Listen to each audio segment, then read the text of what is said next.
परमेश्वर को इतना धन्यवाद देता हूँ। నాకు ఈ సమయం ఇచ్చినటువంటి డిఎస్ గారికి, సంఘ పెద్దలకు, కమిటీ మెంబర్స్ అందరికీ నా యొక్క వందనములు. ये जो समय मुझे दिया इसके लिए साहब को कमिटी के सारे सदस्यों को मैं धन्यवाद देती हूँ। కూడి వచ్చిన మీ అందరికీ నా యొక్క వందనములు. आए सब सभी को मेरा धन्यवाद। హల్లెలూయా, हालेलुया, హల్లెలూయా. हालेलुया। ఈ స్థలంలో చాలా మంది వాక్యం తెలిసిన వాళ్ళు, పెద్దవాళ్ళు చాలా మంది ఉన్నారు. इस स्थान पर कितने लोग वचन जानते हैं, बड़े बुजुर्ग लोग यहाँ पर बैठे हैं। వాళ్ళకంటే నేను గొప్పదాన్ని, బాగా వాక్యం తెలిసిన వ్యక్తిని కాదు, కానీ उनसे मुझे अधिक ज्यादा मालूम नहीं है, लेकिन దేవుడు గొప్పవాడు, परमेश्वर महान है, ఆయన మాటలు గొప్పవి, उनके वचन महान है ఆయన మాటలు మనల్ని బ్రతికిస్తుంది, और वही वचन हमें जीवित रखते हैं మనల్ని బ్రతికింపజేస్తుంది, జీవింపజేస్తుంది, నడిపింపజేస్తుంది. और हमें उठाते हैं, हमें जीवन देते हैं और हमें चलाते हैं। ఆ వాక్యమే మన బ్రతకడానికి సహాయపడుతుంది. और वही वचन हमारे जीवन जीने के लिए हमारी मदद करते हैं। కాబట్టి నా జ్ఞానము, నా గొప్పతనము కాదు, కానీ దేవుని మాటలు మనల్ని దర్శించడానికి ఈ స్థలాల్లో ఆయన ఏం మాట్లాడుతుందో మనం చూద్దాం. मेरे ज्ञान और मेरी सामर्थ नहीं, लेकिन परमेश्वर का जो वचन है इस समय क्या बताता है हम वो देखेंगे। వాక్యం ఎలా బ్రతికిస్తుంది అనడానికి ఒక నిజ సంఘటనలో ఒక విషయం చెప్పదలుచుకున్నాను. वचन हमें कैसा जीवित रखता है इसके सादृश्य में मैं एक वचन कहना चाहती हूँ। మెల్ గిబ్సన్ అనేటువంటి ఒక డైరెక్టర్, मेल गिब्सन जो डायरेक्टर है, చాలా మంది తెలిసి ఉండవచ్చు. सभी को पता है, इंग्लिश डायरेक्टर एक्टर है। అతను ఒక మూవీ చేశాడంట. उन्होंने एक सिनेमा बनाया है। చాలా డబ్బు సంపాదించాడు, ఆ డబ్బంతా కోల్పోయాడు. उन्होंने अपने जीवन में बहुत पैसा कमाया और अपना जीवन में बहुत सारा पैसा खो भी दिया है। ఒక రోజు ఏమనుకున్నాడంటే, एक दिन उन्होंने सोचा, ఇదంతా కూడా సంపాదించాను, అంతా కూడా నేను పోగొట్టుకున్నాను, मैंने बहुत सारा संपत्ति कमाया और गवा भी दिया है, కానీ నా బ్రతుకు వ్యర్థమే, నేను బ్రతుకుల వ్యర్థము मेरा जीवन जीना व्यर्थ है। అని ఒక రోజు ఒక హోటల్కి వెళ్ళాడట అతను. ऐसा सोचकर एक दिन उस एक होटल पर गया ఆ హోటల్లో ఆయన టైం చూసుకుంటూ ఎంజాయ్ చేస్తా ఉన్నాడంట. और वहाँ पर टाइम देखते हुए वो अपना आनंद में वो अपना बिता रहा है समय। ఎందుకంటే ఇక నేను బ్రతకదు, ఈ లోకం నుంచి నేను వెళ్ళిపోవాలి, నాకు ఈ జీవితం వద్దు. क्योंकि वो सोच रहा था कि अब मेरे संसार में मेरा जीवन बस है और मुझे अभी जगना नहीं है। ఆయన టైం చూస్తా ఉన్నాడట అతను. और वो समय को देखते समय बिता रहा है। ఆయన టైం చూస్తూ చూస్తూ ఒక డ్రా ఓపెన్ చేశాడట. उस घड़ी को देखते देखते ड्रॉर उसने खोला ఆ ఓపెన్ చేస్తే అందులో ఒక బుక్ కనిపించిందట అతనికి. और उस ड्रॉर के अंदर उसे एक किताब मिला। ఆ బుక్ తీస్తాడట అతను. और वो क्या किताब क्या है उसको खोलकर देखा ఆయన చదువుతా ఉన్నాడట, చదువుతా ఉన్నాడట, చదువుతా ఉన్నాడట. और उस किताब को वो पढ़ता ही रहा, पढ़ता गया ఆ చదివి ఆయన కన్నీళ్లు కారుతా ఉన్నాయట. और पढ़ते पढ़ते उसके आंख में से आंसू टपक रहे हैं। ఏంటి చదువుతున్నాడు, ఏ బుక్ చదువుతున్నాడు అతను, చదివింది ఏంటిది అని అంటే और कौन सा किताब वो पढ़ रहा है? ఆయన చదివింది ఈ దేవుని వాక్యం. హల్లెలూయా. हालेलुया। वो पढ़ रहा किताब बाइबल, हमारा पवित्र शास्त्र बाइबल। ఏముంది అంటే యేసయ్య ఈ లోకానికి ఎందుకు వచ్చాడు, ఎందుకు ఈ లోకంలో మరణించాడు అనే విషయాన్ని ఆయన బైబిల్లో చదువుతా ఉన్నాడు. और उस बाइबल के अंदर वो यीशु मसीह संसार में किस लिए आया है, क्यों वो मारा गया है, ये उस किताब में पढ़ रहा है। ఒక దేవుడు ఒక మనిషిగా ఈ లోకానికి వచ్చాడు, ఇంత మానవాన్ని ఆయన రక్షించాడు, కాబట్టి నేను ఆయన కోసం బ్రతకాలి అని ఆ వాక్యం చదివి ఆయన డిసైడ్ అయినాడు. तो वो वचन इस तरह से पढ़ा कि एक परमेश्वर मनुष्य का रूप धारण कर इस संसार में आया सबको बचाने के लिए। वो वचन वो पढ़ के एक नतीजे पे आया। అందుకే ఈ వాక్యం మనల్ని బ్రతికిస్తుంది. హల్లెలూయా. इसलिए वचन जो है हमें जीवित रखता है। వాక్యం ఆషామాషి కాదు. ये वचन जो है हम उसको हल्के में नहीं ले सकते हैं మన రానున్న రోజుల్లో ఈ వాక్యం మనకు దొరకదు. और आगे हमारे जीवन में ये वचन हमको मिलेगा మన మెమొరీలో ఉండవలసిందే వాక్యం. और केवल वचन हमारे दिमाग के अंदर रहना चाहिए। ఎందుకంటే వాక్యం కరువయ్యే రోజులు రానున్న రోజులు మనం చూస్తాం. क्योंकि वचन कम मिलने यानी वचन मिलता ही नहीं, ऐसे दिन आने वाले हैं। అదే రీతిగా ఒక స్వర్ణలత అనే ఒక సిస్టర్, इसी तरह से एक बहन जिसका नाम है स्वर्णलता, తను హాస్పిటల్లో ఉండి చనిపోయినటువంటి స్థితిలో ఐసీయూలో ఉంచాడు ఆమెను. वो आईसीयू के अंदर अब मौत ही उसको आना है, ऐसी परिस्थिति में वो बहन थी। డాక్టర్లు చెప్పారు ఇది అమ్మాయి బ్రతకదు, ఈమెను తీసుకొని వెళ్ళండి అని. और डॉक्टर सारे डॉक्टर्स कह रहे कि अब ये जीवित नहीं रह सकते, इसे लेकर जाओ। అయితే లాస్ట్ లో తన ప్రాణం పోతూ ఉంటే తాను ఇచ్చినటువంటి ఎవిడెన్స్ ఏంటంటే మన నాడి కూడా కొట్టుకోవడం మానేస్తుంది కదా, మన హార్ట్ బీట్ తగ్గుతుంది. అప్పుడు తనకు ఒక వాక్యం గుర్తుకొస్తుందంట. तो जिस समय मरते हैं इंसान, जब हमारा नस भी चलना बंद हो जाता है, तो उस बहन कहती है कि मुझे एक वचन याद आ रहा है। తన జీవితంలో ఎప్పుడో విన్నటువంటి వాక్యం అది. उसके जीवन में कभी तो भी उसने सुन चुका था, वो वचन उसे याद आ रहा है।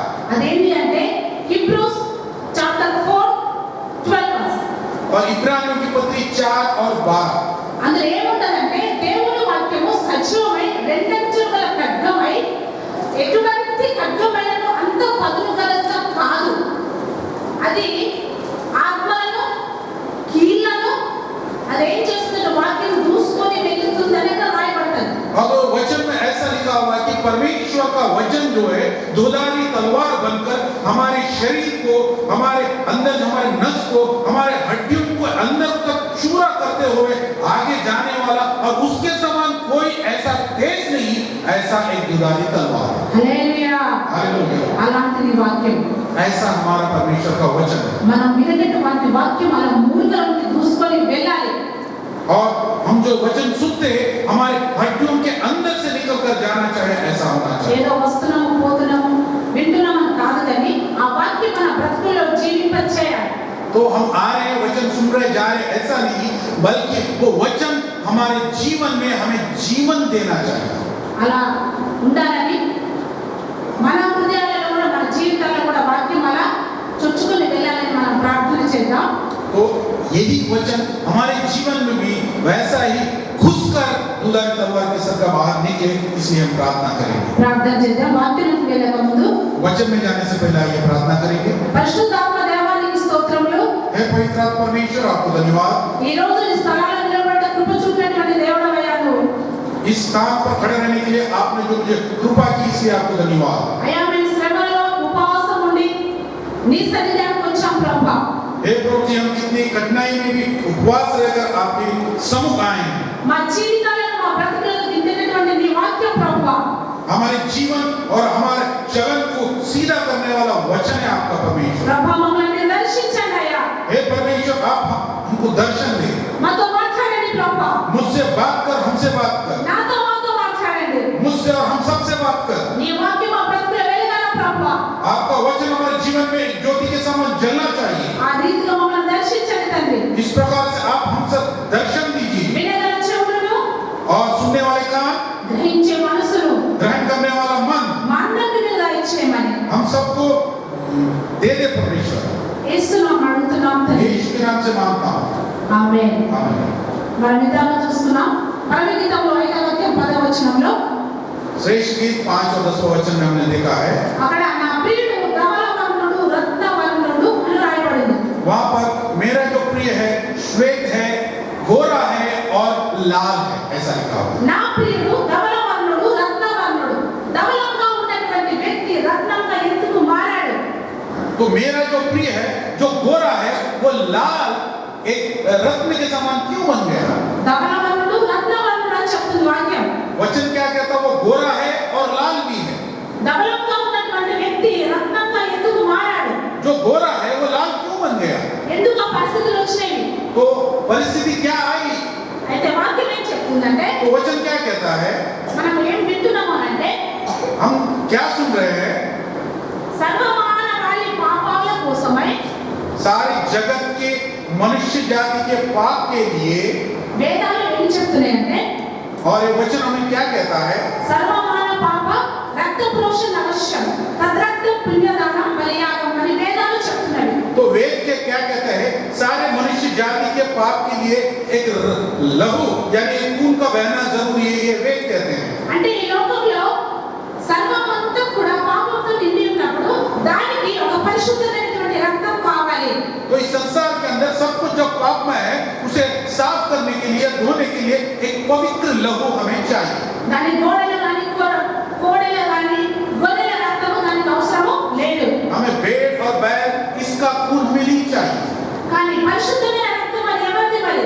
तो ये पवित्र लहू किसका है? ఎక్కడి నుండి తీసుకొస్తాం ఈ పరిశుద్ధమైన రక్తాన్ని మనం? ये पवित्र लहू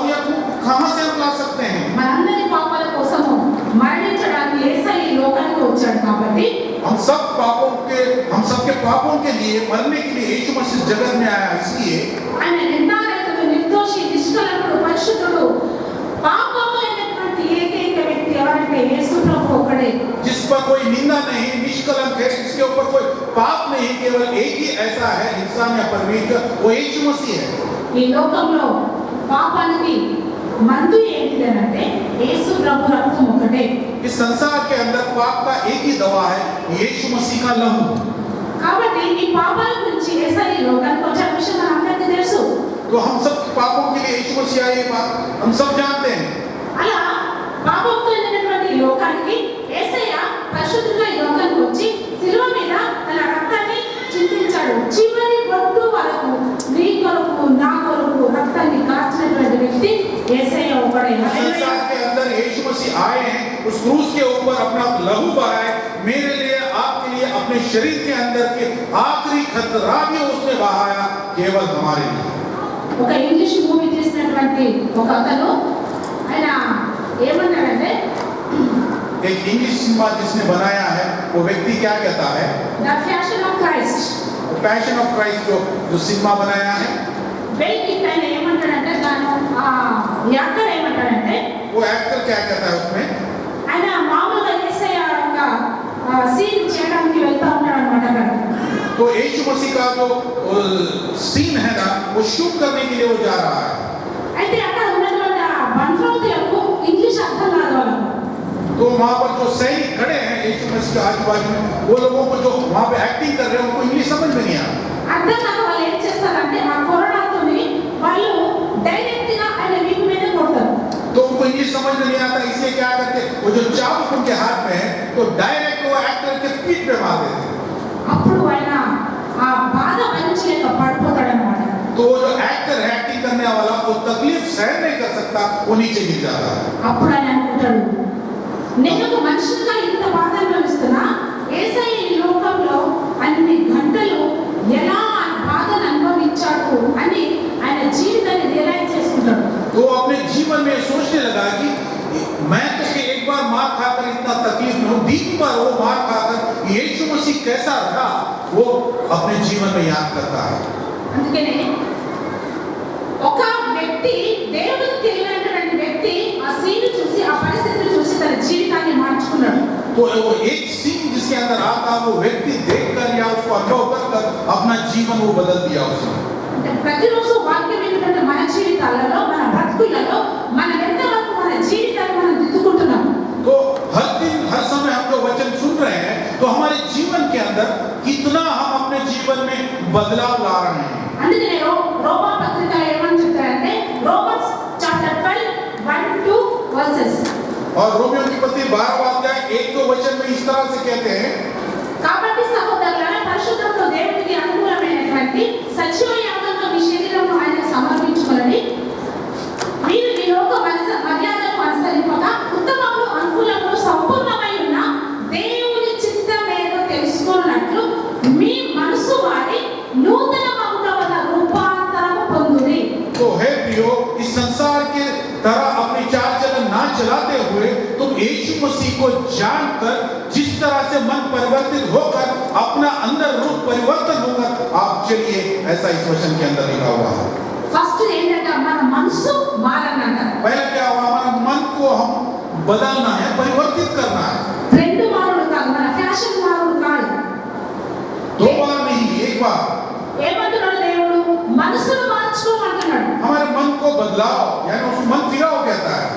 మనసు మారి ఏం కావాలట? నూతన మగాలట.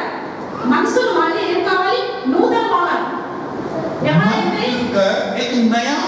एक नया हमको बनना चाहिए, एक नया इंसान, एक नया मन हमको चाहिए.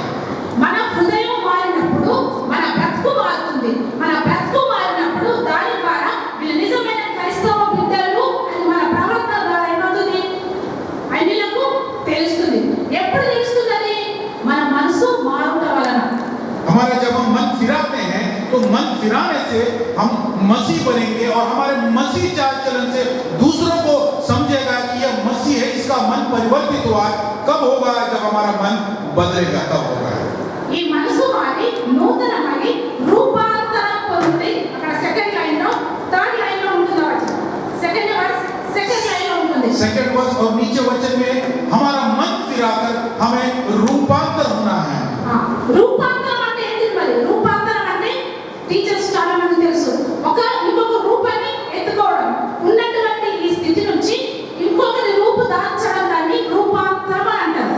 रूपांतर यानी अपना जो अभी जो है स्थिति को छोड़कर दूसरा रूप यानी दूसरे परिस्थिति में हमें जाना है, इसे रूपांतर कहते हैं। అంటే మనం ఈ శరీరం నుంచి మనం వేరేగా మారిపోతామా? यानी इस शरीर में से हमें निकल कर जाना है क्या? కాదు, इस तरह से नहीं। మన సైన్స్ లో టీచర్స్ చాలా మంది తెలుసు, ఒక ఎగ్జాంపుల్ ఉంటుంది. साइंस टीचर्स सारे लोगों को पता है, उसका एक एग्जांपल भी है। క్యాటర్పిల్లర్, గొంగళి పురుగు. हाँ, క్యాటర్పిల్లర్ బటర్ఫ్లై గా మారుతుంది. ఒక గొంగళి పురుగు ఆ గొంగళి పురుగుగా ఉన్నప్పుడు దాన్ని ముట్టుకోవడానికి కానీ దాన్ని చూడడానికి కానీ ఎవరు ఇష్టపడరు. और हम जब आली को देखते हैं कैटरपिलर को, उसको हमको छूना पसंद नहीं है। కానీ కొన్ని రోజులైన తర్వాత అదేమవుతుందంటే రూపాంతరమైన జీవితం పొంది బటర్ఫ్లైగా మారిపోతుంది. హల్లెలూయా. और वही आली कुछ दिनों के बाद अपना रूप का परिवर्तन करते हुए एक तितली में बन जाती है। ये है रूपांतर। అదే రీతిగా మన జీవితాలలో కూడా, इसी प्रकार से हमारे जीवन में, మన బ్రతుకులలో కూడా, हमारी जिंदगी में ఒక క్రిస్టియన్గా క్రీస్తును ధరించుకున్నటువంటి వ్యక్తులుగా एक मसीह बनकर मसीह को धारण किए हुए एक इंसान, एक मसीह के तरह రూపాంతరమైన జీవితంలోకి రావాలి. हमें भी एक रूपांतर या परिवर्तित जीवन में हमें आना चाहिए। నేను ఇలానే ఉంటే నా ప్రతి ఇంతే, నేను గిట్లనే ఉంటా ఇంతే అని అనుకుంటే మనల్ని ఎవరు కూడా మార్చలేరు. और मेरा जीवन ऐसा ही, मैं ऐसा ही हूँ, ऐसा ही रहूंगा, अगर हम इस तरह सोचते हैं तो हमें कोई बदल नहीं सकता है। కానీ వాక్యం ఏం చెప్తుందంటే लेकिन वचन क्या कहता है? రూపాంతరమైన జీవితంలోకి రావాలి. यानी परिवर्तित जीवन में हमको आना चाहिए। ఈ రూపాంతరమైన జీవితంలోకి వచ్చినప్పుడు ये परिवर्तित जीवन में जब हम आते हैं, మనం ఎలాంటి లాభాలను మనం పొందుకుంటాం? किस तरह के फायदे हम पाते हैं? మనం ఈ రూపాంతరం జీవితంలోకి వచ్చినప్పుడు దేవునితో నడిచే అనుభవం మనకు వస్తుంది. और इस परिवर्तन, हमारा मन परिवर्तन हुआ तो परमेश्वर से चलने का एक हमें अनुभूति या एहसास होगा। నీ కుటుంబం నడుస్తుంది, उसके साथ तुम्हारा परिवार उसमें चलेगा, నీవు నడుస్తావు. उस मार्ग पर तुम भी चलोगे। ఈ రీతిగా మనం అందరం కూడా నడచడం ద్వారా ఏమవుతుందంటే इस तरह परमेश्वर के साथ जब हम चलते हैं तो क्या होता है? ఒక రోజు ఆయన రాజ్యంలో కూడా మనం ఉండగలుగుతాము. तो एक दिन हम उसके राज्य में भी प्रवेश करेंगे। ఇలా మనం రూపాంతరం చెందకపోతే, अगर हमारा मन परिवर्तन या रूपांतर हमारा नहीं होता है, ఒక రోజు యేసయ్య ఈ లోకానికి వచ్చినప్పుడు एक दिन जब यीशु मसीह इस संसार में आएगा, మనం విడవబడతాము. हम छोड़ दिए जाएंगे। ఎవరైతే దేవునికి ఇష్టమైన రూపాంతరమైన బ్రతుకు బతుకుతారో వాళ్ళు పరలోక రాజ్యానికి వెళతారు. जो अपना मन परिवर्तन कर रूपांतर जीवन नया बिताते हैं, वो स्वर्ग में परमेश्वर के पास जाएंगे। అందరం కూడా మనము ఈ లెంటి డేస్ మనం చాలా మంది ఉపవాసాలు చేస్తున్నాం. ये लेंट डेज का हम बहुत सारे लोग उपवास कर रहे हैं। బైబిల్లో కూడా చాలా మంది ఉపవాసాలు చేశారు కదా. बाइबल में भी सारे लोग उपवास किए हैं। మోషే ఉపవాసం చేశాడు, ఎస్తేర్ ఉపవాసం చేసింది, దావీదు ఉపవాసం చేశాడు. मूसा उपवास किया, एस्तर ने किया है उपवास, दाऊद ने किया है। ఈ ఉపవాసం ద్వారా మన జీవితాలు ఎలా కట్టుకోబడుతున్నవి? इस उपवास के कारण हमारे जीवन किस तरह बंधे जाते हैं। ఇక్కడ ఎంతమంది ఉపవాసం ఉన్నారో నాకు తెలియదు కానీ यहाँ पर कितने लोग उपवास हैं मुझे पता नहीं, लेकिन కానీ వాక్యంలో మనం చూసినట్లయితే वचन में जब हम देखते हैं, వారి వారి పరిస్థితులలో, अपनी अपनी परिस्थितियों में, వారి వారి కష్టాలలో उनके तकलीफों में వాళ్ళు ఏం చేశారు అంటే उन्होंने क्या किया? వాళ్ళు ఉపవాసం ఉండి ప్రార్థన చేశారు. उपवास रहकर उन्होंने प्रार्थना किया। We are not the seasonal Christians. మనం जो है सीजन के क्रिश्चियन नहीं है। వాళ్ళు ఎట్టి డేస్ వచ్చింది కదా, 40 రోజులు ప్రార్థన చేయాలి. 41 రోజులు ఏం చేస్తాం మరి? लेंट जब आता है 40 दिन प्रार्थना करना, लेंट के बाद में 40 दिन के बाद में क्या करोगे? 40 రోజులు ఆనా జానా खाना सोना प्रेयर करना. हाँ, 40 दिन वो आना प्रेयर करना जाना ऐसा ही है। ఇది 40 రోజులు మన క్రిస్టియన్ అనేటువంటి పద్ధతి. तो 40 दिन हम मसीह बनकर इस तरह का जीवन जीते हैं। నేను తప్పు అనట్లేదు. ये गलत, ऐसा मैं नहीं बता रही हूँ। నేను 40 రోజులు ఉపవాసం చేస్తున్నారు ఎందుకు అని అడగట్లేదు. 40 दिन क्यों तुम उपवास कर रहे हो, ऐसा भी नहीं पूछ रही हूँ। దేని గురించి ఉపవాసం చేస్తున్నావు నువ్వు? रहे हो, ये मैं आपसे पूछ रही हूँ। ఈ ఉపవాసం చేసిన వల్ల నీ బ్రతుకు నీ కుటుంబం నీ సమస్య మారిందా తీరిందా? ये उपवास करने से तुम्हारे जीवन में, परिवार में तुम्हारा समस्या निकल गया या जीवन में कुछ बदलाव आया क्या?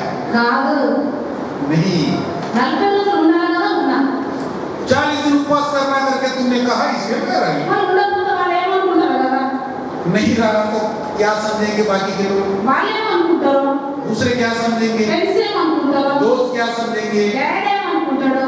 डैडी क्या समझेंगे? ఎవరి కోసం నువ్వు ఉపవాసం చేయొద్దు. दूसरों के लिए तुम्हें उपवास नहीं करना है. దేవుడి కోసం ఉపవాసం చేయాలి. హల్లెలూయా. परमेश्वर के लिए उपवास तुम्हें करना है. हालेलुया. ఎందుకోసం చేస్తున్నారో ఒకసారి నువ్వు రాసి పెట్టుకో.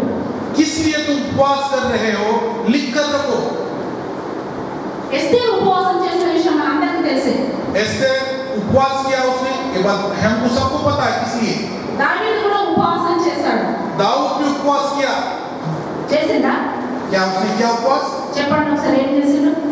क्या किया उसने, आप बताओ एक बार. చేశాడు. क्या हुआ उसमें? बचाया बच्चों को? ఎందుకు మరి ఉపవాసం చేసి ఉపవాసం చేస్తే ఖచ్చితంగా జరగాలి కదా? क्यों नहीं? అయితే तो उसने उपवास किया तो क्यों नहीं बचा उसका बच्चा? ఎందుకు చేయలేదు? ఎందుకు బ్రతికించలేదు దేవుడు? तो परमेश्वर ने उसके बच्चे को क्यों जीवित नहीं रखा? అంటే మన వాక్యం ఏం చెప్తుందంటే ఉపవాసం ప్రార్థన చేస్తే ఖచ్చితంగా దేవుడు ఆ సమస్యను తీరుస్తుందని వాక్యం చెప్తుంది కదా? तो वचन क्या कहता है कि जब हम उपवास करते हैं तो परमेश्वर उस समस्या का समाधान हमें देता है. यह वचन हमको कहता है. కానీ దావీదు జీవితంలో అది జరగలేదు. लेकिन दाऊद के जीवन में ऐसा हुआ नहीं. ఎందుకు జరగలేదు? क्यों नहीं हुआ? అంటే కొన్నిసార్లు మన జీవితంలో మనకి ఇష్టం వచ్చినట్లు तो हम हमारे जीवन में हमारे मन माफिक, చాలా మంది ఈ రోజు ఎవరొస్తారు, ఆ అమ్మాయిని లైఫ్ చేస్తాను, ఈ అమ్మాయిని చేస్తాను, దేవుడా ఖచ్చితంగా కావాలి, నేను తీసుకోవాలి, ఇలాంటి వ్యక్తి ప్రార్థన చేస్తా ఉంటారు. అలా కావాలి అని. बहुत सारे युवक ऐसा कहते हैं कि परमेश्वर मुझे वो लड़की चाहिए, वही चाहिए करके प्रार्थना करते हैं. అది దేవుని చిత్తమా? क्या वो परमेश्वर की इच्छा है? దేవుని చిత్తం అయితే దేవుడు ఖచ్చితంగా దాన్ని తీరుస్తాడు. अगर परमेश्वर की इच्छा है तो परमेश्वर उसे जरूर पूरा करेगा. ఇలాంటి ఉపవాసం చేయకూడదు. इस तरह का उपवास नहीं हमें करना. అందుకే ఉపవాసం చేసేటప్పుడు इसीलिए जब उपवास हम करते हैं, నినివే ప్రజలను, ఎస్తేరును, దావీదును మనం బైబిల్లో చాలా మందిని చూస్తుంటాం. निनवे, एस्तेर और बाइबल में कितने लोगों को हम देखते हैं. నినివే ప్రజలకు ఆ వార్త తెలియని ప్రజలందరూ కూడా ఏం చేశారు? निनवे शहर के अंदर जब प्रजा को परमेश्वर का क्या इच्छा है जब मालूम हुआ तो उन्होंने क्या किया? వాళ్ళు గోనె పట్టెలు అట్టుకొని బూడిద పోసుకొని ప్రార్థన చేయడం మొదలుపెట్టింది.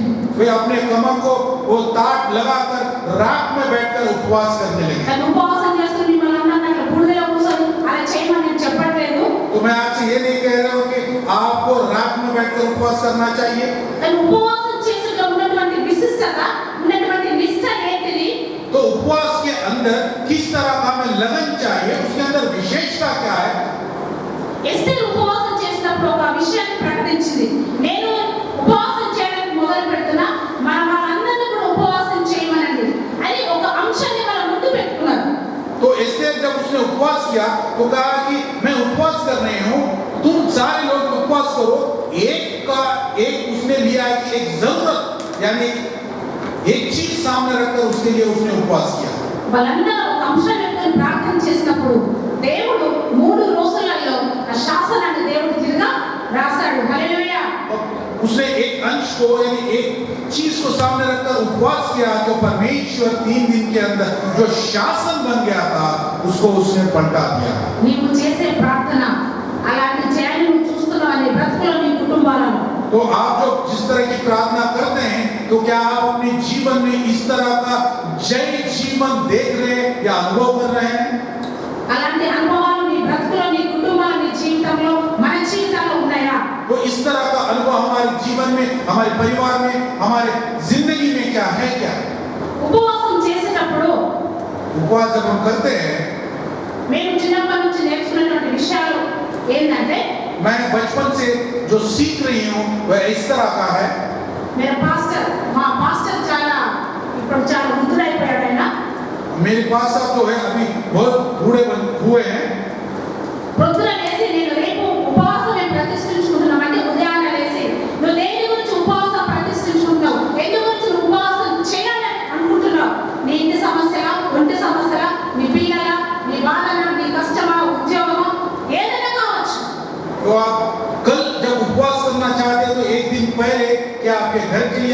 बच्चों के लिए, अपने शरीर के कमजोरी के लिए या नौकरी के लिए कोई भी समस्या, कोई भी आपका हो, దాన్ని ఒక పేపర్ మీద రాసుకో. उसको आप एक पेपर पर लिख लो. ఆ పేపర్ తీసుకు దేవుని దగ్గర పెట్టు. वो पेपर ले जाकर परमेश्वर के आगे रखो. పెట్టి ఏం చేయాలా? रखकर क्या करना है? యేసయ్యా నీకు స్తోత్రం, నాకు ఆత్మ నేను పోతున్నా. हे परमेश्वर, मुझे बहुत जल्दी है, आपको धन्यवाद, मैं निकल रहा हूँ. पेपर रख दिए सामने, इसलिए मुझे जल्दी है, आपको बिजी కదా उपवास कर रहे हैं, पेपर में लिख के वहां रख के हमारे इतना बिजी है, हम ऐसा कहते हैं. అని వాక్యం చెప్పండి. ऐसा करने की కానీ ఈ రోజు మన జీవితాల్లో మనకు ఉన్నటువంటి బిజీ లైఫ్, तो आजकल हमारे जीवन में हम इतने बिजी हैं, కానీ మన కష్టాన్ని ఎవరు మన ఫ్రెండ్స్ కు, మన కొలీగ్స్ కు ఎవరు చెప్పలే, ఎవరు తీర్చలే మన సమస్యను. तो हमारा जो तकलीफ है, हमारी परेशानी, हमारे दोस्त और हमारे कलीग जो काम करते हैं, कोई उसको पूरा नहीं करेगा, निकालेगा नहीं. కానీ నువ్వేదైతే రాసుకున్నావో దాన్ని తీసుకొచ్చి దేవుని దగ్గర ప్రార్థన చేయి, ఉపవాసం చేయి. तो जिस जो समस्या को तुमने लिखा है उसको लाकर परमेश्वर के आगे प्रार्थना करो, उपवास करो. నేను ఒక ఆంటీకి ఫోన్ ఆంటీతో మాట్లాడుతా ఉన్నా. ఆంటీ బాగున్నారా, ఎలా ఉన్నారు అని అడుగుతున్నా. तो एक आंटी से मैं जब बात कर रही थी तो मैं पूछ रही थी, आंटी कैसे हैं, अच्छे हैं क्या? అమ్మ బాగున్నాము, ఉపవాసం ఉన్నాము అని చెప్తుందన్నమాట. तो ठीक है बेटा, हम अच्छे हैं और उपवास में हैं, वो बता रही है. మరి ఏం చేస్తున్నారంటే తిన్నారా లేదంటే లేదా 3 గంటల వరకు మేము తిన్నాం. तो मैंने पूछा क्या खाएगी क्या? नहीं 3 बजे तक मैं खाती नहीं. చాలా మంచిది మీరు. तो बहुत अच्छे आंटी, मैंने कहा. మరి పొద్దున్న నుండి మీరు ఏం చేస్తున్నారు ఆంటీ అని అడిగారు. तो सवेरे से अभी क्या कर रहे हैं आप? मैंने पूछा. आंटी టీవీ ముందు కూర్చున్నాం మేము. टीवी के सामने बैठी है. ఉపవాసం నేనే కూర్చున్నారు. उपवास कर रही है लेकिन बैठी कहाँ? టీవీ ముంగట, टीवी के सामने, సెల్ ఫోన్ దగ్గర, फोन बाजू में, అనవసరమైనటువంటి స్టోరీల దగ్గర. और जो बिन काम के जो स्टोरी है उसके पास. ఈ విషయాన్ని గురించి పేపర్ రాసుకొని ఆయన దగ్గర పెట్టమని చెప్పలేదు దేవుడు. तो इस विषय को पेपर में लिखकर बाजू रखने के लिए नहीं कहा परमेश्वर ने. ఉపవాసం టీవీ దగ్గర కూర్చోమని చెప్పలే వాక్యం. तो वचन ये नहीं कहा कि तू उपवास करते हुए टीवी के सामने बैठने के लिए नहीं कहा. అనవసరమైన విషయాల్లో ఉపవాసం ఉన్నప్పుడు చేయమని చెప్పలేదు. तो बिन काम के लिए तुमको उपवास करने के लिए भी परमेश्वर नहीं कहता है. యాకోబు దేవునితో పోరాడుతూ చివరికి ఏం చేశాడు? దేవునితో పోరాడి గెలిచాడు. याकूब क्या कहता है? परमेश्वर से लड़ते आखिर वो जीत गया है.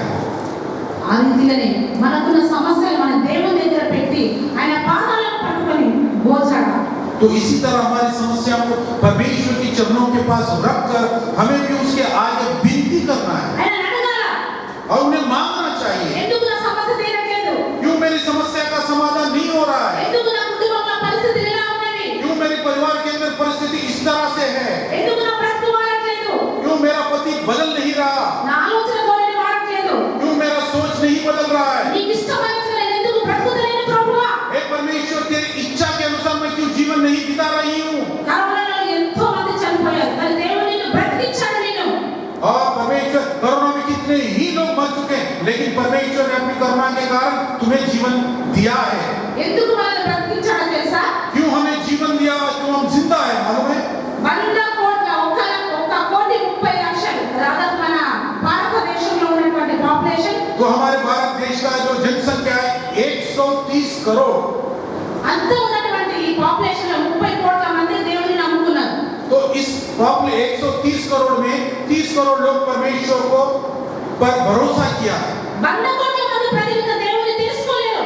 तो ये 100 करोड़ जो प्रजा है परमेश्वर को जाना नहीं. వాళ్ళకి దేవుడు అంటే తెలియదు. वो परमेश्वर कौन है सच्चा जानते नहीं. వాళ్ళు ఈ లోకాన్ని మర్చిపోయి బ్రతుకుతున్నారు.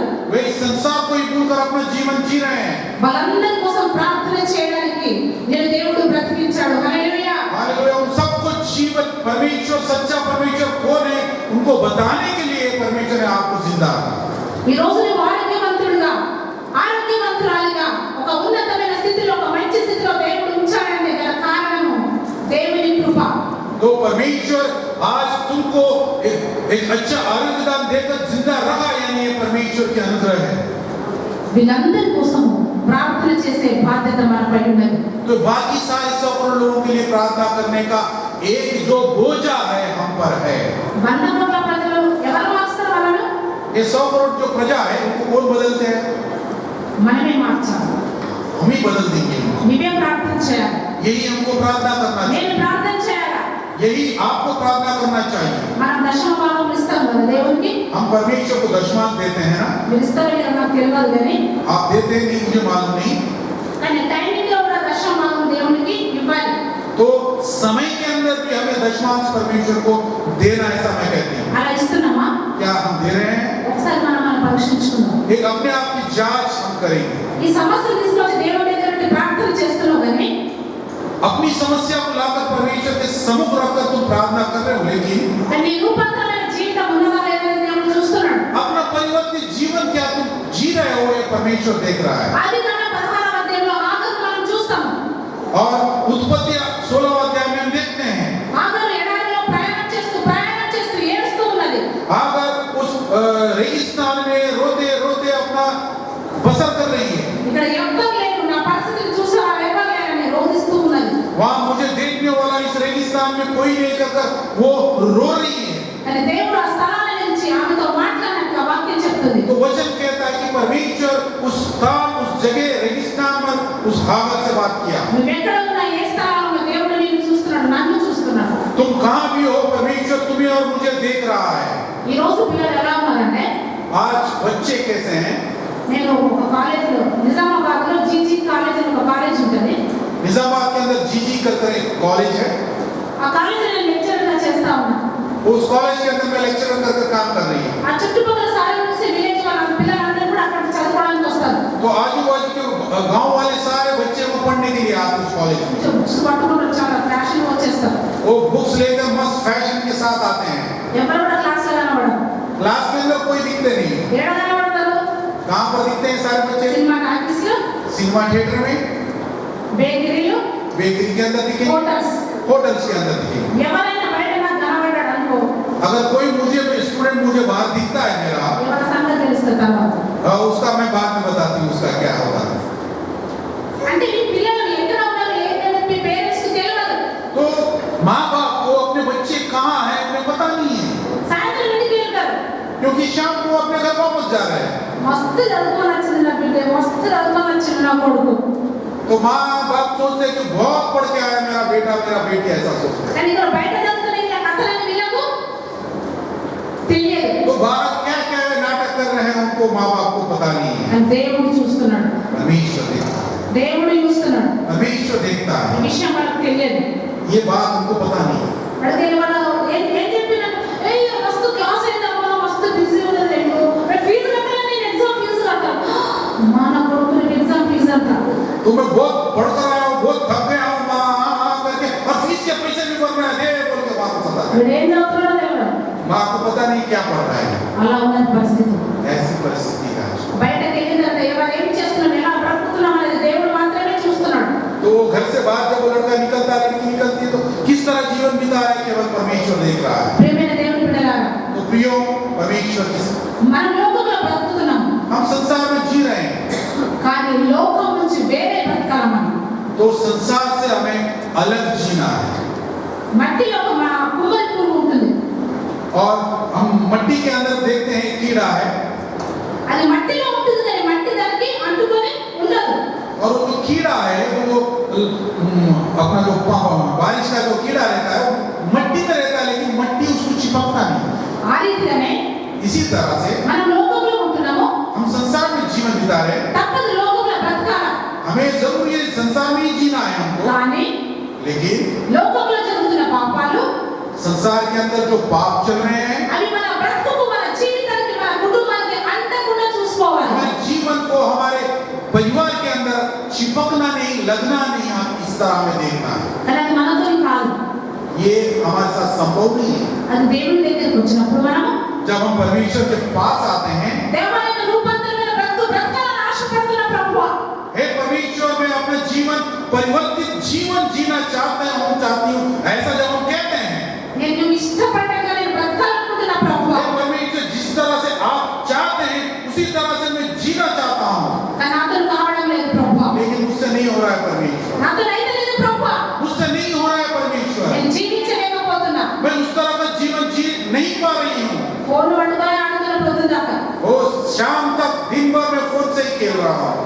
ఈ రోజుల్లో సైతాను ఈ టెక్నాలజీ వచ్చిందేమో కానీ యవన పిల్లల్ని ఎంత పిండేస్తుందంటే అంత పిండేస్తుంది. तो आजकल की टेक्नोलॉजी हम देखते हैं शैतान उसका भी बखूबी से इस्तेमाल कर रहा है कि जवान बच्चों को उसमें इतना लीन मस्त कर दिया है वो उसके अंदर ही गिर गए हैं। ఇవన్నీ మనది కాదు, ये सारी चीज हमसे नहीं हो सकते, కానీ దేవునికి సాధ్యం. परमेश्वर से संभव है। దేవునికి సాధ్యం. ये सब कुछ परमेश्वर के लिए संभव है। నీకోసం రక్తం కార్చినటువంటి వ్యక్తి, आपके लिए जो लहू बहा है वो परमेश्वर। ఈ లోకంలో ఎవరు కూడా మనల్ని ప్రేమించలేరు.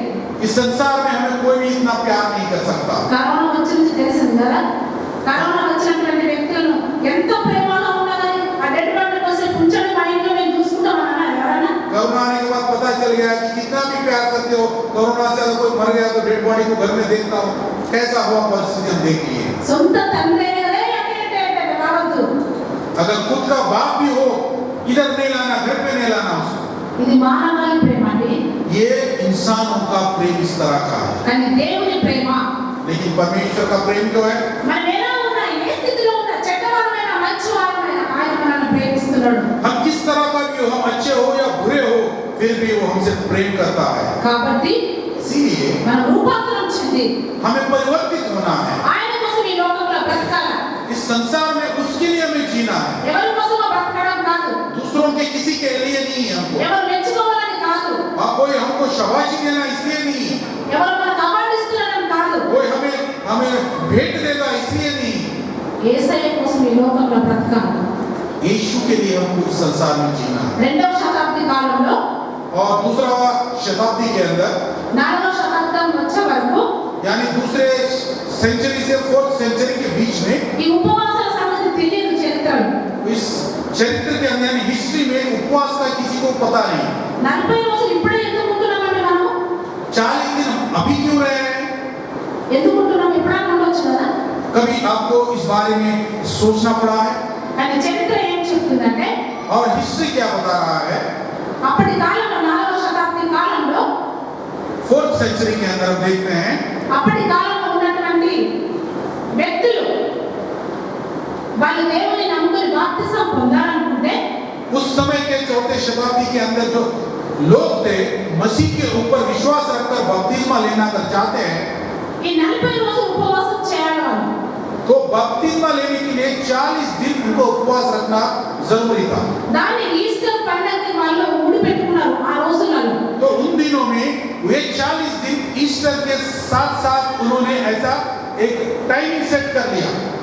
అయితే అది రాను ఏమైందంటే तो आते आते क्या हो गया हो, ఒక వ్యక్తి పాట పాడాలన్నా, एक व्यक्ति को अगर गाना गाना है, వాక్యం చెప్పాలన్నా, వాయిద్యాలు వాయించాలన్నా वचन कहना है या कोई इंस्ट्रूमेंट बजाना है, 40 రోజులు ఉపవాసం ఉండవలసిందే. 40 दिन उसे उपवास रहना ही पड़ता था। అప్పుడే వాళ్ళు ఈస్టర్ పండుగలోకి ఎంటర్ అవుతారు. तभी वो ईस्टर में उस त्योहार के अंदर एंटर प्रवेश कर सकते हैं। వాళ్ళు పాడడానికి అర్హులు, वो गाना गाने के लिए वो सक्षम है, వాక్యం చెప్పడానికి కానీ वचन कहने के लिए तभी वो सक्षम हो सकता है అర్హులు. और उसके लिए वो उपयुक्त पात्र बन सकते हैं। ఆ రీతిగా ఈ లెంట్ ముందు ఈ 40 రోజుల ఉపవాసం అనేది అప్పటి నుంచి వస్తున్నటువంటి చరిత్ర చెప్తున్నటువంటి చరిత్ర ఇది. तो इतिहास के अंदर इस तरह से 40 दिन में वो लेंट में पहले उपवास करने का एक इतिहास ऐसा हम देखते हैं। కానీ 40 రోజులు ఉండాలా ఉండద్దా అనేది మనపై ఆధారపడి ఉన్నటువంటి విషయం. तो 40 दिन उपवास रहना नहीं रहना ये स्वयं खुद के व्यक्ति का निर्णय होता था। కానీ వాక్యం ఏం చెప్తుందంటే लेकिन वचन क्या कहता है, నీ జీవితంలో अपने जीवन में నీకు ఎలాంటి క్లిష్టమైన పరిస్థితి వచ్చినప్పుడు, कोई संकट परिस्थिति अगर आपके जीवन में आता है, ఏ ఆధారం లేనప్పుడు, आपका कोई भी मदद नहीं उस समय, అయ్యా ప్రభు నా పరిస్థితి ఏంటి అని నువ్వు అనుకున్నప్పుడు हे परमेश्वर मेरी परिस्थिति क्या होगा, जब सोचोगे ఆయన దగ్గరికి రా, परमेश्वर के निकट आओ ఆయన దగ్గరతో మాట్లాడు, ఆయనతో. और उसके पास आकर बात करो। అదే ఉపవాసం, ఉప అంటే దగ్గర, उपवास यानी उप यानी नजदीक और उसके साथ वास करना यानी उसके साथ सहवास करना। ఎవరితో సహవాసం చేస్తున్నాం మనం? किसके साथ हम सहवास कर रहे हैं?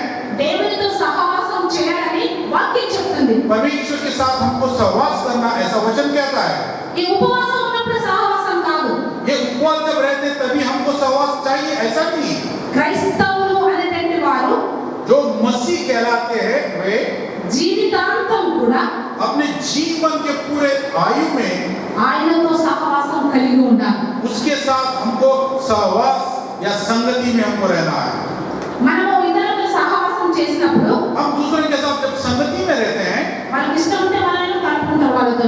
अगर वो उनको पसंद है तो वो हमको अपने पास रखते हैं, अपने साथ में लेके चलते हैं। లేకుంటే మీకు అవసరం లేదని మనం దూరం కొట్టేస్తారు. यानी तुम हमारे साथ जमेगा नहीं तेरे को करके हमको दूर रखेंगे। కానీ ఆయనతో మనం సహవాసం చేసినట్లయితే, लेकिन जब परमेश्वर के साथ हम संगति रखते हैं ఆయన మనం హత్తుకున్నట్లయితే, और उसको हम अपने साथ हमको कलेजे के साथ हम लगा लेते हैं, ఆయన దగ్గర మనం కూర్చున్నప్పుడు उसके बाद जब हम बैठते हैं నీ బ్రతుకులు దేవుడు నడిపిస్తాడు. अपना जीवन परमेश्वर चलाएगा। నువ్వెలా బ్రతుకులో దేవుడు నేర్పిస్తాడు నీకు. किस तरह से तुम्हें जीवन जीना है परमेश्वर सिखाएगा। నీ సమస్య ఏదైనా కావచ్చు, आपका समस्या कोई भी हो, దాని పరిష్కారం ఒకటే. लेकिन उसका एक ही है, एक उसका పరిష్కారం उसका एक ही रेमेडी हो सकता है। ఏంటిది అంటే ప్రార్థన ఒకటే. केवल प्रार्थना उसका हल हो सकता है। అది ఎవరి దగ్గర నుంచి మనం తెచ్చుకోని అవసరం లేదు. वो उसका जो हल किसी दूसरे के पास से हमको लाना नहीं है। అది మన శాయశక్తులపై మనం ఆధారపడి ఉంటుంది. वो हमारे स्वयं शक्ति के ऊपर निर्भर है। ఉపవాసం ఉన్న డ్యూటీ పోయినా వచ్చినా తిన్నా పడుతుంది, మళ్ళా లేచినా మళ్ళా పోయినా వచ్చినా, ఈ ఉపవాసం ఏమైతుందంటే అపవాసం అయిపోతుంది. यानी जब हम उपवास करते हैं, खाते हैं, सोते हैं, ड्यूटी को जाके आते हैं, तो उपवास क्या होता है? अपवास हो जाता है। మన బాడీ ఏమవుతుంది? हमारा शरीर क्या हो जाता है? బలహీనం అయిపోతుంది. कमजोर हो जाता है। కానీ ఆత్మ ఏమవుతుంది? लेकिन आत्मा क्या होता है? కృంగిపోతుంది. కృంగిపోతుంది. ये दब जाता है नीचे। ఎందుకు? क्यों? తిండి లేదు, ప్రార్థన లేదు. क्योंकि खाना भी नहीं है, प्रार्थना भी नहीं है। ఈ రెండు లేనప్పుడు మనిషి బ్రతకడము కష్టం. जब ये दोनों भी नहीं है तो इंसान का जीना असंभव हो जाता है। అందుకనే इसीलिए ఉపవాసం చేసినప్పుడు जब हम उपवास करते हैं, ఆయనతో సహవాసం కలిగి ఉన్నట్లయితేనే उसके साथ जब हम संगति में रहते हैं, నువ్వు ఉపవాసం చేయాలి. तभी हम उपवास करना ఈ चाहिए। సమస్యకు పరిష్కారం దొరుకుతుంది. तब अपना समस्या का समाधान हमको मिलेगा। నీవేదడుగుతావో అది నీకు దేవుడు చూపిస్తాడు. तुम जो कुछ मांग रहे हो परमेश्वर तुमको वो दिखाएगा। దేవుడు నీతో మాట్లాడతాడు. परमेश्वर तुमसे बात करेगा। ఎవరి దగ్గర పోయి మన బాధలు మన కష్టాలు చెప్పుకుంటే ఎవ్వరు కూడా ఏమీ చేయలేరు. किसी के पास जाकर अपनी तकलीफ हम बताते हैं, कोई कुछ नहीं करेगा। కానీ దేవుడు ఒక్కడు మాత్రమే ఖచ్చితంగా నువ్వు చేస్తున్న ప్రార్థనకు ప్రతిఫలం ఇచ్చే దేవుడు మన దేవుడు. तो तुम जो उपवास के प्रार्थना करते हो उसका प्रतिफल देने वाला हमारा सच्चा परमेश्वर है। కాబట్టి ఇక నుంచి మన జీవితంలో రూపాంతరమైన అనుభవాలకు వచ్చి మనం ఆయన దగ్గర మన ఉపవాసం ప్రార్థన చేసి మన ప్రార్థన జీవితాన్ని ఆయనకి ఇష్టమైన కట్టుకున్నట్లయితే మన జీవితాన్ని దేవుడు నడిపించాలని కోరుతున్నాడు. హల్లెలూయా. वो हमारे जीवन को हम जो उसके अनुसार उपवास के साथ प्रार्थना में जब रहते हैं, उसके अनुसार हम चलते हैं, तो हमारे जीवन को बदलने की या परिवर्तन करने का शक्ति वो रखता है। हालेलुया। అలా ప్రార్థన చేసినప్పుడు इस तरह का जब तुम वो प्रार्थना करोगे, దానియేలు 9వ అధ్యాయం 10వ వచనంలో దానియేలు గ్రంథంలో ఒక మాట ఉంటది. ఏంటంటే जिस तरह दानियेल 9वां अध्याय 10वां वचन में एक वचन लिखा हुआ है, क्या है? దానియేలు నువ్వు బహు ప్రియుడవు. दानियेल तो बहुत प्रिय है। ఎందుకు చెప్తున్నారంటే ఆయన చేసిన ప్రార్థన అంత పవర్ఫుల్ అన్నమాట. क्यों कहता है ये बात? क्योंकि जिस तरह का उसने प्रार्थना किया है उतना शक्तिशाली प्रार्थना था। ఆ వ్యక్తి అంత పవర్ఫుల్ అన్నమాట. वो व्यक्ति उतना पावरफुल है। అందుకే ఆయన ప్రార్థన చేయగానే జవాబు వచ్చేసింది. इसीलिए जब प्रार्थना उसने किया उसको उसका उत्तर मिल गया। ఎప్పుడైనా దేవుడు బహు ప్రియురాలు తల్లి అని అన్నాడు దేవుడు నిన్ను? क्या कभी परमेश्वर ने आपको बताया कि बहुत प्रिय? అయ్యా నువ్వు బహు ప్రియుడవు నువ్వు అని చెప్పాడా దేవుడు నీకు? कभी परमेश्वर ने तुमसे ऐसा संबोधित किया कि हे मेरे बहुत प्रिय बेटा या बेटी? చెప్పాలా దేవుడు మనతో? ऐसा हमको परमेश्वर అలా कहता है। బ్రతకాలా మనం? इस तरह का हमें जीवन जीना चाहिए। ఎందుకు మనం బ్రతకలేమా? क्या हम जीवन जी नहीं सकते इस तरह का? కొన్ని రోజుల బ్రతికింది कुछ दिनों का ये हमारा जीवन है, ఒక 20 ఒక 30 40 ఇయర్స్ బ్రతుకుతావచ్చు. या 20 30 40 years हम जीते हैं। అంతకన్నా ఎక్కువ బ్రతుకు దేవునికి స్తోత్రం. और उससे ज्यादा अगर जीते हैं तो परमेश्वर की अनुग्रह है। కానీ వెళ్ళే దగ్గరికి మళ్ళీ लेकिन जाना कहाँ है? దేవుని దగ్గరికి వెళ్ళాలి. परमेश्वर के पास ही जाना है। అప్పుడు నిలబడ్డ దేవుడు అడుగుతాడు जब उसके सामने खड़े होते हैं तो वो पूछेगा। ఆ జీవ గ్రంథంలో నీ పేరు నా పేరు ఉన్నదా లేదా మనం చూసుకోవాలి। तो जीवन, उस जीवन के अंदर जब जीने का जीवन में यीशु का नाम, परमेश्वर का नाम हमारे जीवन में है क्या, ये हमको जांच कर देखना है। ఇక్కడ పేరుని ఏం చేయలేవు, यहाँ अगर किसके नाम लिखा है तो कुछ फायदा नहीं है। కానీ అక్కడ ఆ జీవ గ్రంథంలో పేరు ఉంటే మన దేవునితో కూడా సహవాసం చేస్తాం। तो जीवन के पुस्तक के अंदर, जीवन की किताब में अगर हमारा नाम लिखा हुआ है तो हम उसके साथ हम संगति कर सकते हैं। అలా ఉండాలని మనం ప్రార్థన చేద్దాం। अल्लाह इस तरह हम रहेंगे, इस तरह का हम प्रार्थना करेंगे। అలాంటి ప్రార్థన జీవితం మాకు ఇవ్వమని దేవుని అడుగుదాం। इस तरह का प्रार्थना का जीवन परमेश्वर हमें दे, हम परमेश्वर से मांगेंगे। దేవా ఇంతవరకు మా బ్రతుకు, మా జీవితం, మా ఉద్దేశం, మా ప్రవర్తన, మా ఆలోచన ఏ రీతిగా ఉందో కానీ हे परमेश्वर, अब तक हमारा सोच, हमारा जीवन, हमारा चलन किस तरह है पता नहीं। ఇప్పుడు మా బ్రతుకుని మేము మార్చుకోవాలనుకుంటున్నామయ్యా। अब हमारे जीवन को हम बदलना चाहते हैं परमेश्वर। మా ఉద్దేశాన్ని ఇష్టమైనట్టుగా ఉంచాలనుకుంటున్నాము ప్రభువా। हे परमेश्वर, आपकी इच्छा के अनुसार हमारा सोच को हम रखना चाहते हैं। నీ కొరకు ఈ లోకంలో మేము బ్రతకాలని ఆశపడుతున్నాము ప్రభువా। हे परमेश्वर, आपके साथ का जीवन हम संसार में जीना चाहता हूँ మా परमेश्वर। ఉద్దేశాలను మార్చండి, हमारा जो सोच है उसे बदल दीजिए, మా తలంపులను మార్చండి, हमारा समझ बदल दीजिए, మా క్రియలను మార్చండి, हमारा जो कार्य है, क्रिया है वो बदल दीजिए। మాకు సహాయాన్ని దయచేయమని దేవుని అడుగుదాం। हमें मदद कीजिए परमेश्वर, इस तरह का हम मदद परमेश्वर से मांगेंगे। ప్రార్థన చేద్దాం। आइए प्रार्थना करें। యేసయ్యా నీకు స్తోత్రములు, గొప్ప దేవుడా నీకు వందనాలు। हे यीशु, महान परमेश्वर, आपको धन्यवाद। ప్రభువా 2000 సంవత్సరాల క్రితం ఈ లోకానికి మా కోసం వచ్చినటువంటి దేవుడవయ్యా। हे परमेश्वर, 2000 साल पहले आप हमारे लिए इस संसार में आए। నువ్వు ధవళవర్ణుడుగా రత్నవర్ణుడుగా ఈ లోకానికి వచ్చినటువంటి దేవుడవయ్యా। आप श्वेत है और लाल होकर हमारे लिए इस संसार में आए। నేను చేసిన పాపాలు, मैंने जो पाप किया, ఆ పాపాల ద్వారా उस पाप के कारण ఆ ధవళవర్ణుడుగా ఉన్నటువంటి వ్యక్తి రక్తంగా మారిపోయినావు తండ్రి। और जो श्वेत और गोरे हैं एक लाल हो गए हमारे पापों के कारण। మేము చేసిన పాపాలు ప్రభువా मैं और हम किए सो पाप है परमेश्वर। తండ్రి, हे पिता, ఈ రోజు నుంచి आज के दिन से మా పాపాలను క్షమించండి, हमारे पापों को आप माफ कर दीजिए। మా జీవితాలను దిద్దండి ప్రభువా, हमारे जीवन को आप सुधार दे, మా ప్రవర్తన దిద్దండి ప్రభువా। हमारे चलन को आप सुधार दे। ఒక నిష్టమైన బ్రతుకు మా జీవితాలకు దయచేయండి తండ్రి।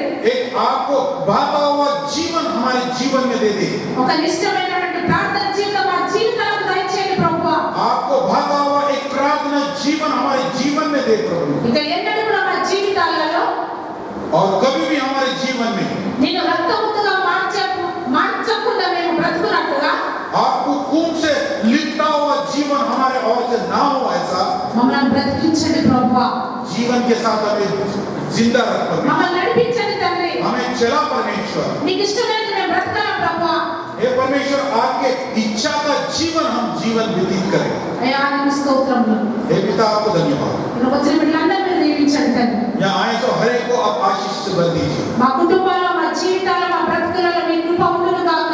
हमारे परिवार के अंदर, हमारे जीवन के अंदर और हमारे चलन के अंदर आपके अनुग्रह हो। ఈ రోజు నుంచి ఒక నిష్టమైన బ్రతుకు మా బ్రతుకులకు ఇస్తున్నందుకు వందనాలు యేసయ్యా।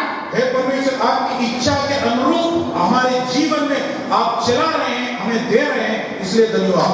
ఎందరితో ప్రార్థన చేసే వ్యక్తులుగా हे प्रभु जी, प्रार्थना करने वाला एक वीर के समान మమ్మల్ని మలచమని అడుగుతున్నాం తండ్రి। हमें बदल दे परमेश्वर। దేవా ఈ రీతిగా మనం దర్శించినందుకు నీకు వందనాలు ప్రభువా। इस तरह से आप हमारा दर्शन ले, इसलिए आपको धन्यवाद। ఈ మాటలు మా జీవితాలను ముద్రించండి తండ్రి। ये बात हमारे जीवन के अंदर आप स्थापित कर दें। నీ వాక్యము మూలుగులను, ఆత్మలను అక్కడ వరకు దూసుకొని వెళుతుందని ఒక వాక్యం చెప్తుంది ప్రభువా। हे परमेश्वर, आपका वचन जो हमारे शरीर को भेदते हुए, हमारे हड्डियों को चीरते हुए चलते, ऐसा आपने कहा।